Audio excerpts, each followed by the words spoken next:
As you all know, one of my teaching positions is in a Russian university, Southern Federal University in Rostov-on-Don, in south of Russia. Rostov-on-Don is the forward base for the military in its invasion of Ukraine. So I have a bit of a personal connection to the invasion, however, inadvertently and indirectly. In January 2003, that's about 20 years ago, I published an essay with United Press International, UPI. I published an essay on one Vladimir Putin. No one knew who is Putin. He was a newcomer to the political scene in Russia. He had replaced the corrupt and drunk Yeltsin, and so everyone welcomed him as a relief. But some thought that he was a comic relief, and how wrong they were. It reminded me of how people had first perceived Adolf Hitler when he came to power in 1933. They all wrote him off as a clown, but they were dead wrong. Now, Vladimir Putin has been a mid-level functionary with the KGB, the Russian security services, and then an even lower-level functionary in the municipality of St. Petersburg, where he plugged into clannish relationships with mentors and tutors and political fathers. He became a protege of some political figures. And gradually, he climbed the ladder. But then, surprisingly, he was catapulted to the #1 position in Russia. Well, not at the beginning, but within very few years. He had been catapulted to the #1 position. And no one knew where he came from and where he was going.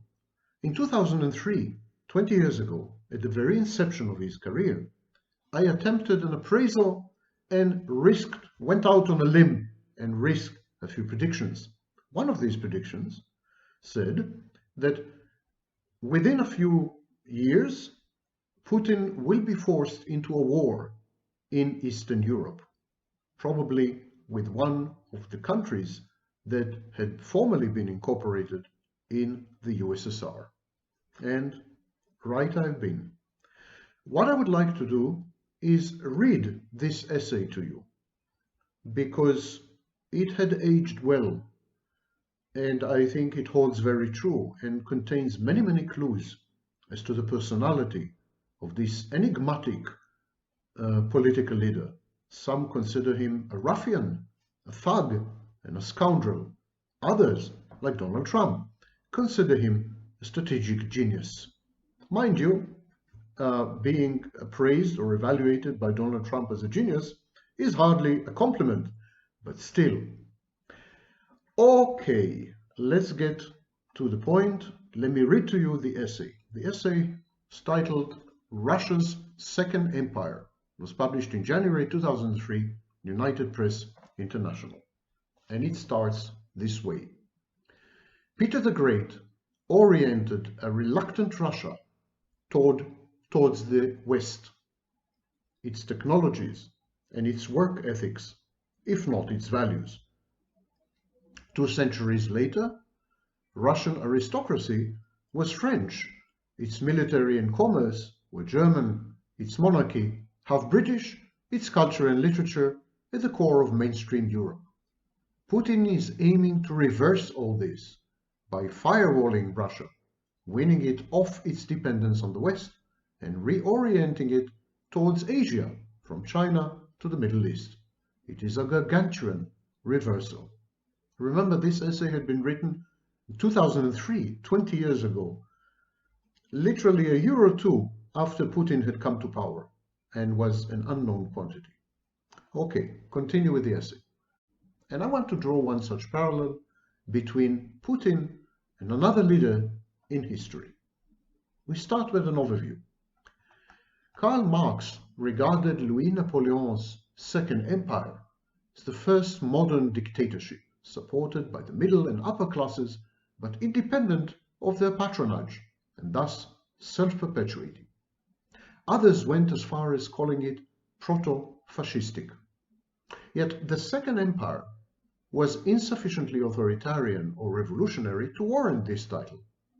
It did foster and encourage a personality cult akin to the Führerprinzip, but it derived its legitimacy conservatively from the church and from the electorate. It was an odd mixture of Bonapartism, militarism, clericalism, conservatism, and liberalism. In a way, the Second Republic did amount to a secular religion, replete with martyrs and apostles. It made use of the nascent mass media to manipulate public opinion. It pursued industrialization and administrative modernization. But these features characterized all the political movements of the late 19th century, including socialism and other empires, such as the Habsburg, Austro-Hungary.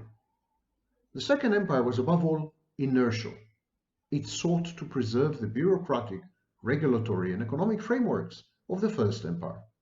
It was a rationalist, positivist, and materialistic movement, despite the deliberate irrationalism of the young Louis Napoleon. It was not affiliated to a revolutionary party. It was not affiliated to popular militias. It was not collectivist, and its demise was the outcome of a military defeat. The Second Empire is very reminiscent of Vladimir Putin's reign in post-Yeltsin Russia, I wrote in 2003. Like the French Second Empire, it follows a period of revolutions and counter-revolutions in Russia. It is not identified with any one class, but does rely on the support of the middle class, the intelligentsia, the managers and industrialists, the security services, and the military. Putin is authoritarian, but not revolutionary. His regime derives its legitimacy from parliamentary and presidential elections based on a neoliberal model of government. It is socially conservative, but seeks to modernize Russia's administration and economy. Yet, it manipulates the mass media and encourages a personality cult. Like Napoleon III, Putin started off as president. He was shortly prime minister under Yeltsin. Like Louis Napoleon, Putin may be undone by a military defeat, probably in the Caucasus or Central Asia. The formative years of Putin and Louis Napoleon have little in common, though. The former, Putin, was a cosseted member of the establishment and had witnessed firsthand the disintegration of his country. Putin was a KGB apparatchik. The KGB may have inspired, conspired in, or even instigated the transformation in Russian domestic affairs since the early 1980s, but to call it revolutionary would be to stretch the word. Louis Napoleon, on the other hand, was a true revolutionary.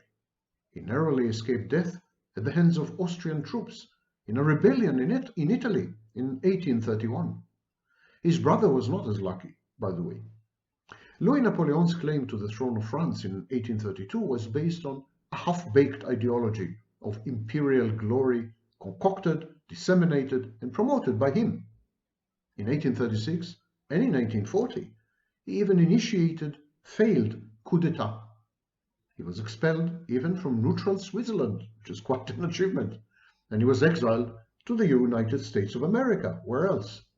He spent 6 years in prison. Still, like Putin, Napoleon III was elected president, and like Putin, he was regarded by his political sponsors as merely a useful and disposable instrument. Like Putin, Louis Napoleon had no parliamentary or political experience. Both of these leaders won elections by promising order and prosperity, coupled with social compassion. And exactly like Putin, Louis Napoleon, to the great chagrin of his backers, proved to be his own man, independent-minded, determined, and tough. Putin, like Louis Napoleon before him, proceeded to expand his powers and installed loyalists in every corner of the administration and the army. And like Louis Napoleon, Putin is a populist, traveling throughout the country, posing for photo opportunities, responding to citizens' queries in Q&A radio shows, siding with the average bloke on every occasion, taking advantage of Russia's previous economic and social disintegration to project an image of a strong man. Putin is as little dependent on the Duma, Russia's parliament, as Napoleon III was on his parliament. But Putin reaped what Boris Yeltsin, his predecessor, had sown when he established an imperial presidency after what amounted to a coup d'etat in 1993 and the bombing of the Duma. Napoleon had to organize his own coup d'etat all by himself in 1852. Napoleon III, exactly as Putin did, faced a delicate balancing act between the legitimacy conferred by parliamentary liberalism and the need to maintain a police state. When he sought to strengthen the enfeebled legislature, he reaped only growing opposition within it to his domestic and foreign policies alike.